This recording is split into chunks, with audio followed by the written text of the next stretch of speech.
Why do we think that we have so much time? Why don't you fear death? Matter of fact, why don't you fear the Lord? Because the fear of the Lord is the beginning of all wisdom. Why do you think you have time? That's the dangers of the pride of assumption. Is that we think we have time, but we can die any second. And I hate to say this, but we hear this all the time. Well, some people hear this all the time, and they hear it and they want to change, but they still go back to their old ways. You feel me? You know, they get that feeling of motivation of wanting to change, but yet they still go back to their old ways. You know, I had to realize, no matter how many times I pray to the Lord, if I do things that are counterproductive to His will, I am keeping myself in spiritual bondage. Because I know I can die at any time. I can die at any time. Doesn't that scare you? People die I don't know how much people die a second, but I know people dying each second.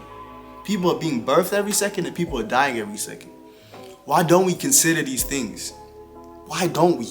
For me, it's like, after reading the book of Ecclesiastes, I realized, like, I told the Lord, if you're not in the picture, matter of fact, Lord, if you're not the reason why I make it in life, if you're not the reason why I'm successful, the only way for you to know that God is the reason why you're successful is that you walk with Him along the journey.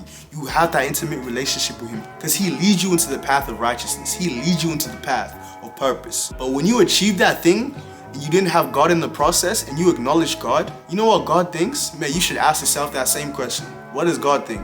What does God truly think? Did God really cause me to be successful? You know, we can die at any time, bro.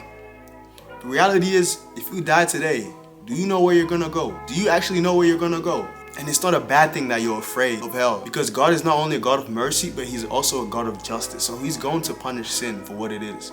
But the concept of eternity, you can either die and go spend eternity separated from the Lord, or die and go to heaven having a relationship with God, which started from this earth. You feel me? You have a decision to make. Get right with the Lord. And it's so simple, bro. All you have to do is know why Christ died for you. Accept Him into your heart. Confess with your mouth and believe in your heart. It's so simple. You know, I'll tell you this, bro. I always look back and realize, when people die, they're gonna have so much regret. Because look, all it takes is that one simple Instagram post, that one simple Christian that came up to you, that simple, prayer that you could have prayed, that simple invitation that you could have got, that simple thought that you had. All it could have taken was that simple, man, let me look into it, to change your eternal destiny. And it's sad, bruh. It's sad, bruh.